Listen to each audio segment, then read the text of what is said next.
భోగాపురం అంతర్జాతీయ విమానాశ్రయానికి సంబంధించి వచ్చే వారం పెద్ద ఎత్తున చర్చ జరుగుతుంది. ఎందుకంటే దాని ఇనాగరేషన్ కి రెడీ అవుతుంది. ఇనాగరేషన్ కి రెడీ అవ్వగానే that is Chandrababu Naidu Bhogapuram international airport తెచ్చింది ఆయన, శంషాబాద్ ఎయిర్పోర్ట్ తెచ్చింది కూడా ఆయన అన్నటువంటి తెలుగుదేశం శ్రేణులు ఆయన అభిమానులు చెప్తారు.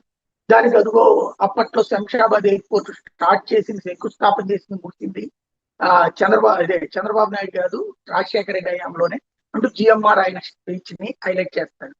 ఆయన ఇప్పుడు భోగాపురం ఇనాగరేషన్ అప్పుడు. అదే సందర్భంలో జగన్ శంకుస్థాపన ఇది భోగాపురం ఎయిర్పోర్ట్ చంద్రబాబు నాయుడు 2019లో శంకుస్థాపన చేసి వదిలేస్తే, భూసేకరణ కూడా పూర్తి చేయకుండా వదిలేస్తే, జగన్ వచ్చి అంతకు ముందు చంద్రబాబు నాయుడు చెప్పినంత భూమి కాకుండా తక్కువ భూమిలోనే వాళ్ళు ఒప్పుకునేటట్టు చేసి ఆ పైన ఆ శంకుస్థాపన చేశారు. అప్పుడు ఇదిగో మీ నాన్న హయాంలో హైదరాబాద్ చేశాం, ఇప్పుడు మీ హయాంలో ఇది పూర్తి చేస్తామంటూ చెప్పినటువంటి ఉపన్యాసాన్ని వీళ్ళు హైలైట్ చేస్తారు. తద్వారా క్రెడిట్ స్టోరీ అంటూ వీళ్ళు మాట్లాడతారు వైసీపీ వాళ్ళు. రాబోయే వారంలో ఈ చర్చ నడుస్తుంది అన్నమాట.